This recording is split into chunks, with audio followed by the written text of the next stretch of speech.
അജിത് ഡോവൽ ഏറ്റവും പ്രശസ്തനായ ഒരു പോലീസ് ഓഫീസറാണ്, അല്ലേ? പോലീസാണല്ലോ പുള്ളി. ഇപ്പോൾ ദേശീയ സുരക്ഷാ അഡ്വൈസർ നമ്മുടെ കേരളത്തിലുണ്ടായിരുന്നു. കേരളത്തിലുണ്ടായിരുന്നു.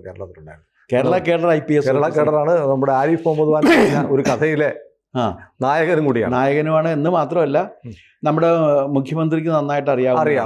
അതാണല്ലോ അദ്ദേഹം പറഞ്ഞത്. അപ്പോൾ ഞാനിങ്ങനെ ആലോചിക്കുന്നത്, NSA എന്ന് പറയുന്ന നാഷണൽ സെക്യൂരിറ്റി അഡ്വൈസർ എന്ന് പറഞ്ഞാൽ ഏത് രാജ്യത്തും വളരെ പ്രധാനപ്പെട്ട പദവിയാണ്. വളരെ അധികാരമുള്ള ഒരു നിർണായകമായ, അങ്ങനെയല്ല, വളരെ അധികാരം എന്നുള്ള ഒരു രാജ്യത്തിന്റെ സുരക്ഷ ഉറപ്പാക്കേണ്ട പണിയാണത്. അതെ. അപ്പോൾ അങ്ങനെ ഒരു പദവിയിലേക്ക് ഒരാൾ എത്തുക എന്ന് പറഞ്ഞാൽ ജീവിതത്തിൽ കിട്ടാവുന്ന ഏറ്റവും വലിയ പോസ്റ്റാണ്. അപ്പോൾ ഇന്ന് പത്രത്തിൽ കാണുന്നു, സ്വീഡനിൽ ഒരാൾ ദേശീയ സുരക്ഷാ അഡ്വൈസറായിട്ട് നിയമിതനായി 12 മണിക്കൂർ തികയുന്നതിന് മുമ്പ് രാജിവെച്ചു. അദ്ദേഹത്തിന്റെ പേര് തോബിയാസ് തൈബർഗ് എന്നാണ്. തോബിയാസ് തൈബർഗ്. ഇദ്ദേഹം അവിടുത്തെ വിദേശ സർവീസിൽ ജോലി ചെയ്തിട്ടുള്ള ഒരാളാണ്. വിദേശ ഫോറിൻ സർവീസിലാണ്. അഫ്ഗാനിസ്ഥാനിലും ഉക്രൈനിലും ഒക്കെ അംബാസഡറായിട്ട് പ്രശസ്തമായി സേവനം നടത്തിയിട്ടുണ്ട്. പിന്നെ ഇദ്ദേഹത്തെയാണ് അവിടുത്തെ ഇപ്പോഴത്തെ പ്രധാനമന്ത്രി ഉൾഫ് ക്രിസ്റ്റേഴ്സൺ, ഇദ്ദേഹത്തെയാണ് ഈ ഉൾഫ് ക്രിസ്റ്റേഴ്സൺ എന്ന് പറയുന്ന പ്രധാനമന്ത്രി, അദ്ദേഹത്തിന് ഏറ്റവും വിശ്വസ്തനും അടുപ്പക്കാരനുമായിട്ടുള്ള ഇദ്ദേഹത്തെ തെരഞ്ഞു പിടിച്ച് ദേശീയ സുരക്ഷാ ഉപദേഷ്ടാവായിട്ട് വെക്കുകയാണ് ചെയ്തത്. അപ്പോൾ ഇദ്ദേഹം വളരെ മിടുക്കനായ പോലീസ് ഓഫീസർ, ഇതുപോലെ തന്നെ വളരെ മിടുക്കനായ ഓഫീസറാണ്. അദ്ദേഹത്തിന് ഈ ചാരസംഘടനകളൊക്കെ ആയിട്ട് നല്ല ബന്ധമുള്ള ഒരാളാണ്. ഉക്രൈനും അഫ്ഗാനിസ്ഥാനിലും ഒക്കെ പ്രവർത്തിച്ചിട്ട് ഈ തീവ്രവാദികളും അല്ലാത്തവരുമായിട്ടുള്ളവരുടെ ബന്ധങ്ങളെക്കുറിച്ചൊക്കെ നന്നായിട്ട് പഠിച്ചിട്ടൊക്കെ ഉള്ള ഒരാളാണ്. അയാളുടെ യോഗ്യതയ്ക്കൊന്നും ഒരു കുഴപ്പമൊന്നുമില്ല. പക്ഷേ നിയമിച്ച് 12 മണിക്കൂർ തികഞ്ഞപ്പോൾ രാജിവെക്കേണ്ടി വന്നു. ഈ രാജിവെക്കാനിടയായ സാഹചര്യമാണ് ഏറ്റവും രസം. അതെന്താണെന്ന് വെച്ചാൽ ഏതാണ്ട് ഒരു 20 കൊല്ലം മുൻപ് ഇദ്ദേഹം സ്വവർഗ അനുരാഗിയായിരുന്നു. 20 കൊല്ലം മുമ്പ് ഇപ്പോഴുണ്ടോ എന്ന് നമുക്കറിയില്ല. 20 കൊല്ലം മുമ്പ് നടന്ന സംഭവമാണ് രാജിക്ക് കാരണം. സ്വവർഗ അനുരാഗിയായിരുന്നു. അപ്പോൾ അദ്ദേഹം എന്ത് ചെയ്യുമെന്ന് വെച്ച് കഴിഞ്ഞാൽ ഒരു സ്വവർഗ ഭോഗത്തിൽ ഏർപ്പെട്ടു. അതിൻ്റെ ചിത്രം ഡാഗൻ നൈറ്റർ എന്ന് പറയുന്ന അവിടുത്തെ ഏറ്റവും പ്രസിദ്ധമായ പത്രം പ്രസിദ്ധീകരിച്ച് കഴിഞ്ഞപ്പോഴേക്കും സ്വീഡനിലെ ഏറ്റവും പ്രചാരമുള്ളൊരു പത്രമാണ് ഡാഗൻ നൈറ്റർ. 1864 ഡിസംബറിലാണ് റുഡോൾഫ് വാൾ എന്ന് പറയുന്ന ഒരു മനുഷ്യനാണ് ഈ പത്രം തുടങ്ങിയത്. അതൊരു പൊളിറ്റിക്കൽ ലിബറലിസമാണ് പത്രത്തിൻ്റെ തത്വശാസ്ത്രമായിട്ട് അവർ അംഗീകരിച്ചിട്ടുള്ളത്. അവിടുത്തെ ലിബറൽ പാർട്ടിക്ക് വേണ്ടിയിട്ട് 1971 പ്രവർത്തിച്ചുകൊണ്ടാണ് പത്രത്തിൻ്റെ പ്രചാരവർധന അവർ നേടിയെടുത്തത്. ഇന്നിപ്പോൾ 7 ലക്ഷത്തിലേറെ കോപ്പികൾ അവിടെ പ്രചാരമുള്ള, സ്വീഡൻ ചെറിയ രാജ്യമാണ്, അവിടെ പ്രചാരമുള്ള ഒരു ഓൾമോസ്റ്റ് എല്ലാ വീട്ടിലും എത്തുന്ന പത്രമാണ്. ഇപ്പോൾ അത് ബോണിയർ കുടുംബമാണ് അതിൻ്റെ ഉടമസ്ഥരായിട്ട് ഇപ്പോൾ നടത്തിക്കൊണ്ടിരിക്കുന്നത്. ഈ പത്രത്തിൽ ഇത് വന്നതോടുകൂടി ഇദ്ദേഹത്തിന് വേറെ ഒന്നും ചെയ്യാൻ കഴിയാതെ രാജിവെക്കേണ്ടി വന്നു എന്നുള്ളതാണ് പ്രശ്നം. ഇദ്ദേഹത്തിൻ്റെ മുൻഗാമിയായിട്ട് വേറൊരാളെയും ഇതുപോലെ നമ്മുടെ ഉൾഫ് ക്രിസ്റ്റേഴ്സൺ നിയമിച്ചു. അയാളുടെ പേര് ഹെൻറിക് ലാൻഡേഴ്സ് ഹോം എന്നാണ്. അയാൾക്കും രാജിവെച്ച് പോകേണ്ടി വന്നു. ഇദ്ദേഹം രാജിവെക്കാനുള്ള കാരണം ഈ സ്വവർഗാനുരാഗമാണ്. നമുക്ക് സ്വീഡനെ കുറിച്ചറിയാം. സ്വീഡൻ ലൈംഗികതയുടെ കാര്യത്തിൽ അതിലിബറലായ സമീപനം പുലർത്തുന്ന രാജ്യമാണ്.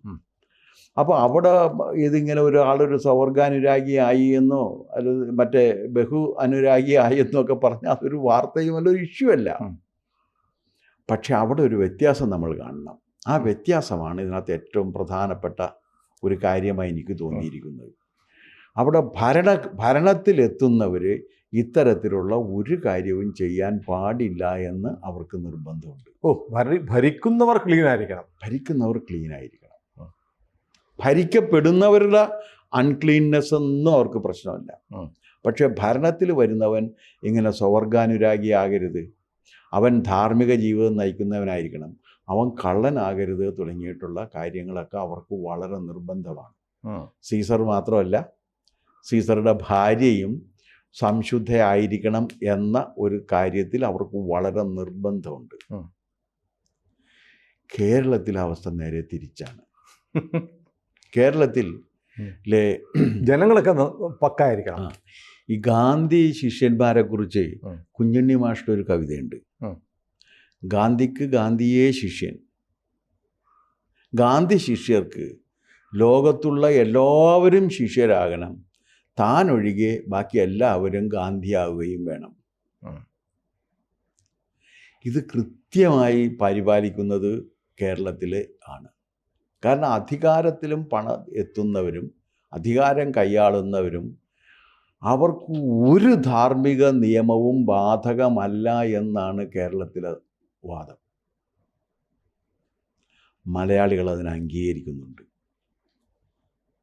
ഇത് കേരളമാണ് എന്ന് പറയുമ്പോൾ അതുകൂടി ഒന്ന് കേൾക്കണം.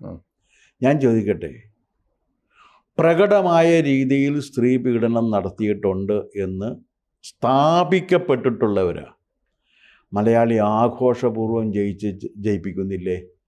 ഉണ്ട്. ഇപ്പോഴും ഒരു മന്ത്രിസഭയിൽ ഒന്നല്ലോ 2 പേര്. ഒന്ന് റിയാസ് ഉണ്ട്, പിന്നെ ഒന്ന് മറ്റേ എന്താണ് ബാലകൃഷ്ണനുള്ള മകൻ ഗണേഷ്. റിയാസിന്റെ പിന്നെ ഭാര്യാമർദ്ദനമാണ്. സ്ത്രീമർദ്ദനമാണല്ലോ. അതെ അതെ. ഗർഭിണിയായിരിക്കുന്ന സമയത്ത് ഭാര്യയെ മതിലിൽ ചാരി നിർത്തി മുട്ടുകാലിന് ഇടിക്കുക എന്ന സൽക്രിയ ചെയ്ത ഒരു മാന്യനാണ് അദ്ദേഹം എന്ന് കോടതിയിലുള്ള രേഖ പറയുന്നുണ്ട്. ടി സിദ്ദീഖിനെ കുറിച്ച് ഇതേ ആരോപണമുണ്ട്. പിന്നെ ഇതേ ആരോപണമുണ്ട് ശശി തരൂരിനെ കുറിച്ച്, ഇതേ ആരോപണമുണ്ട്. സ്ത്രീ പീഡനത്തിൻ്റെ പേരിൽ കേരളത്തിൻ്റെ ചരിത്രത്തിൽ ഇന്നുവരെ ഒരാളെ ശിക്ഷിക്കപ്പെട്ടിട്ടുള്ളൂ. അതാരാണെന്നറിയാം? രാഷ്ട്രീയത്തിൽ കുഞ്ഞാലിക്കുട്ടി മാത്രമാണ്. കുഞ്ഞാലിക്കുട്ടിയെ വേട്ടയാടിയിരുന്നു. ഒരു ന്യായവും ഇല്ല അതിനകത്ത്. തികച്ചും അന്യായമായി വേട്ടയാടപ്പെട്ട ആളാണ് ഇത്. അതായത് മലയാളത്തിലെ പത്രപ്രവർത്തനത്തിൻ്റെ മാധ്യമ പ്രവർത്തനത്തിൻ്റെ ചരിത്രത്തിലെ ഏറ്റവും കറുത്ത അധ്യായങ്ങളിൽ ഒന്നാണ് കുഞ്ഞാലിക്കുട്ടിയെ വേട്ടയാടിയത്. കാരണം സ്വഭാവശുദ്ധി ഇല്ല എന്ന് അംഗീകരിക്കപ്പെട്ടിട്ടുള്ള ഒരു സ്ത്രീയെ ഒരു ചാനലിൽ വിളിച്ചിരുത്തി, ആ ചാനലിൽ വിളിച്ചിരുത്തി ലൈവായിട്ട് താൻ ആരുടെയെല്ലാം കൂടെ പോയിട്ടുണ്ട് എന്ന് പറയിപ്പിക്കുകയാണ് ചെയ്തത്. ഇത് ഏതുമാതിരി ജേർണലിസമാണ്? ഏതുമാതിരി ജേർണലിസമാണ്? ഞാൻ തിരിച്ചൊന്ന് ചോദിക്കട്ടെ, അന്ന് അത് മുനീറായിരുന്നു അതിൻ്റെ നേതാവ്. അതെ, ആ ചാനലിൻ്റെ ഉടമസ്ഥൻ. അദ്ദേഹം പറഞ്ഞ എഡിറ്റോറിയൽ പോളിസി ഞാൻ ഇടപെടാറില്ല എന്നാണ്. അതിപ്പോൾ എല്ലാവർക്കും പറയാവുന്നത്, ഞാൻ എഡിറ്റോറിയൽ പോളിസിയിൽ ആരാണ് എഡിറ്റോറിയൽ പോളിസിയിൽ ഇടപെടുന്നത്? പക്ഷെ ഒരു കാര്യമുണ്ട്, മുതലാളിയുടെ മനസ്സറിഞ്ഞ് ചെയ്യാൻ കഴിയുന്നവരാണ് അവിടെ ഉണ്ടായിരുന്നവർ. മുതലാളിയുടെ മനസ്സറിഞ്ഞ് ചെയ്യാൻ കഴിയാവുന്നവരാണ്. ആ കാര്യത്തിൽ ഇവരൊക്കെ ഒരേ രീതിയിൽ തന്നെയാണ്. വേറൊന്ന് ആലോചിച്ച് നോക്ക്, ഒരു വേറെ ഏതെങ്കിലും ഒരു ചാനലിലോ ആ ചാനലിൽ തന്നെ 2 മണിക്കൂർ വിലക്കെടുത്തിട്ട് വേറെ 2 പേരെ വിളിച്ചിരുത്തിയിട്ട് അതിൻ്റെ മുതലാളി ഇങ്ങനെയൊക്കെ വന്നിട്ടുണ്ടെന്ന് പറയിപ്പിച്ചാൽ എന്ത് ചെയ്യും? ടെലികാസ്റ്റ് ചെയ്യത്തില്ല.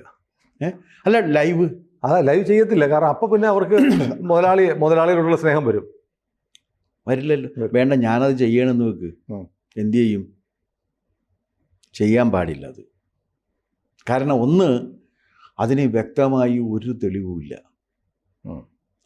2, ഇതൊരു ആരോപണം ഉന്നയിക്കുകയാണ്.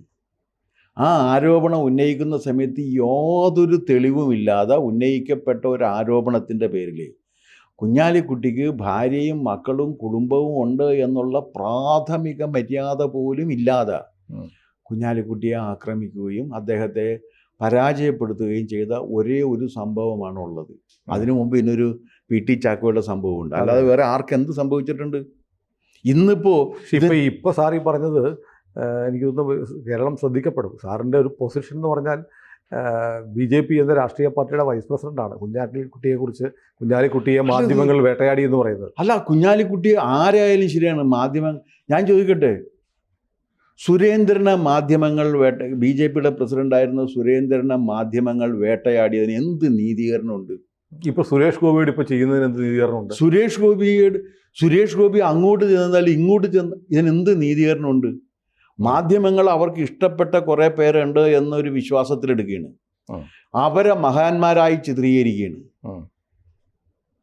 ഇതുപോലെ തന്നെ മാധ്യമങ്ങൾ മാന്യത കാണിക്കാതിരുന്ന എനിക്ക് ഈ പിണറായി വിജയനോട് ഒരു അഭിപ്രായ വ്യത്യാസമുണ്ട്. കഴിഞ്ഞ 2008 തുടങ്ങി എൻ്റെ പെൻഷൻ തടഞ്ഞിട്ടുള്ള ആളാണ് പിണറായി വിജയനും അദ്ദേഹത്തിൻ്റെ പാർട്ടിയും. ഇപ്പോഴും ഞാൻ ഹൈക്കോടതിയിൽ കേസ് നടത്തിക്കൊണ്ടിരിക്കുകയാണ് എൻ്റെ പെൻഷന് വേണ്ടിയിട്ട്. അത്ര ദ്രോഹം എന്നോട് ചെയ്തിട്ടുള്ള ഒരാളാണ് പിണറായി. പക്ഷെ ഞാൻ ഒരു കാര്യം പറയാം, SNC ലാവലിൻ്റെ പേരിൽ അച്യുതാനന്ദനെ മഹാനാക്കുകയും പിണറായിയെ പ്രതിയാക്കുകയും ചെയ്തുകൊണ്ട് മാധ്യമങ്ങൾ നടത്തിയ വിചാരണ മാന്യമല്ല എന്ന കാര്യത്തിൽ എനിക്കൊരു തർക്കമില്ല. കാരണം എന്ത് തെളിവുണ്ടായിരുന്നു ഇവരുടെ കയ്യിൽ? ഞാൻ ചോദിക്കട്ടെ, എന്ത് തെളിവുണ്ട്? ഈ രണ്ടുപേർക്കെതിരെ ഒരു തെളിവും ഇല്ലായിരുന്നു എന്നാണോ സാർ വിശ്വസിക്കുന്നത്? ഏത് പിണറായി ലാവ്ലിൻ കേസിലും പിണറായി ലാവ്ലിൻ കേസിൽ എന്ത് തെളിവുണ്ട്? ഇതുവരെ ഇല്ല. തെളിവ് കോടതിയിൽ വന്ന് പ്രൂവ് ചെയ്യണമല്ലോ. ഇതുവരെ പ്രൂവ് ചെയ്യപ്പെട്ടിട്ടില്ല. അന്വേഷണം നടന്നുകൊണ്ടിരിക്കുകയാണ്. അന്വേഷണത്തിൻ്റെ സന്ദർഭത്തിൽ ഒരാളെ കുറ്റക്കാരനാക്കി ചിത്രീകരിച്ചുകൊണ്ട് നടത്തുന്ന വിചാരണ മാന്യമാണെന്ന് കരുതുന്നു? അല്ല, അമാന്യമാണ്, ചെയ്യാൻ പാടില്ലാത്തതാണ്. അതാണ് പിണറായിയുടെ ചെയ്തത്. ഇപ്പോൾ ആ സമയത്ത് പിണറായിയുടെ മകളുടെ കാര്യത്തിൽ എവിഡൻസ് പുറത്തു വന്നിട്ടുണ്ട്. അപ്പം അയക്കൂ. കാരണം അവരെ മറ്റെന്താണ് കരിമണൽ കമ്പനിയിൽ നിന്ന് പണം സ്വീകരിച്ചുവെന്നും അതിന് സർവീസ് ഒന്നും കൊടുത്തിട്ടില്ല എന്നുള്ള കാര്യം തെളിവായി പുറത്തു വന്നിട്ടുണ്ട്. ഇങ്ങനെ ഒരു തെളിവും പിണറായിക്കെതിരെ ഉണ്ടായിരുന്നില്ല. ഒരു തെളിവുണ്ടായിരുന്നില്ല. കുഞ്ഞാലിക്കുട്ടിക്കെതിരെ എന്ത് തെളിവുണ്ടായിരുന്നു? ഒന്നാമത് വ്യഭിചാരത്തിന് എവിടെയാണ് സുനിലെ തെളിവ് കിട്ടുക? എവിടെ കിട്ടും? അതും അവർ സമ്മതിച്ചു പോയി ചെയ്തതിന്. അതെ, ചെയ്തിട്ടുണ്ടെങ്കിൽ.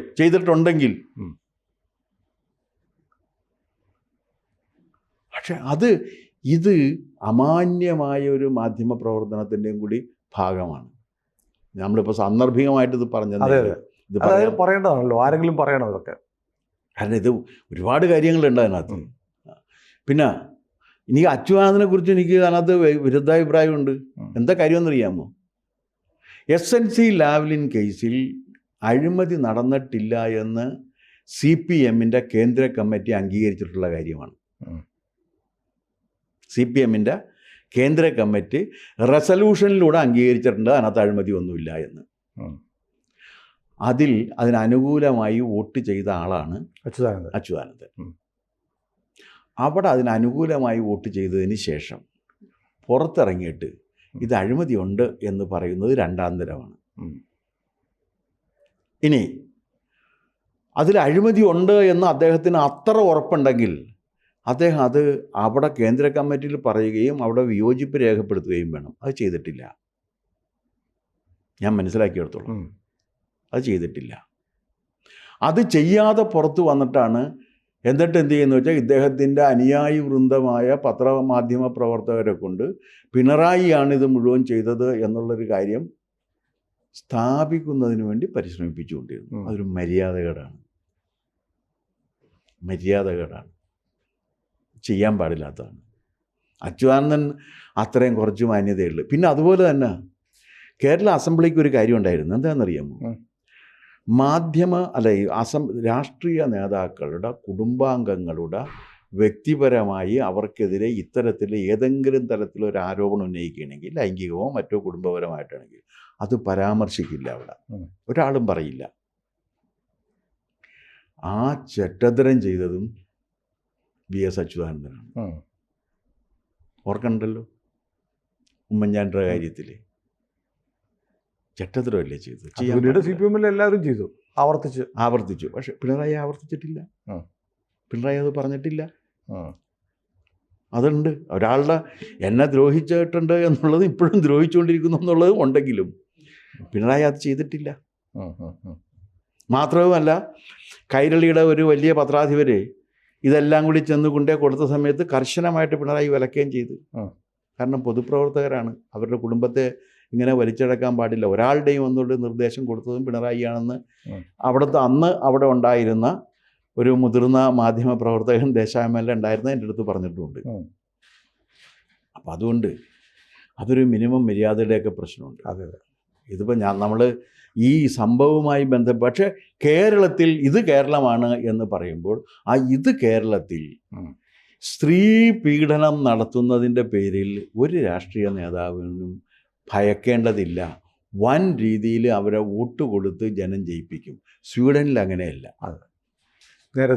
നേരെ തിരിച്ചാണ്. അവിടുത്തെ ജനങ്ങൾ അഴിഞ്ഞാട്ടക്കാരാണെന്നൊക്കെയാണ് നമ്മൾ വായിച്ചിട്ടുള്ളത്. അവർ പരമാവധി സ്വാതന്ത്ര്യം അനുഭവിക്കുന്നു. ലിബറൽ സൊസൈറ്റിയാണ്, അഴിഞ്ഞാട്ടം പോലെയുണ്ട് എന്നൊക്കെയാണ് നമ്മൾ കേട്ടിട്ടുള്ളത്. പക്ഷെ അത് ജനങ്ങളാണ്. ഇതിനകത്ത് വരുന്നവൻ അത് ചെയ്യാൻ പാടില്ല എന്നാണ്.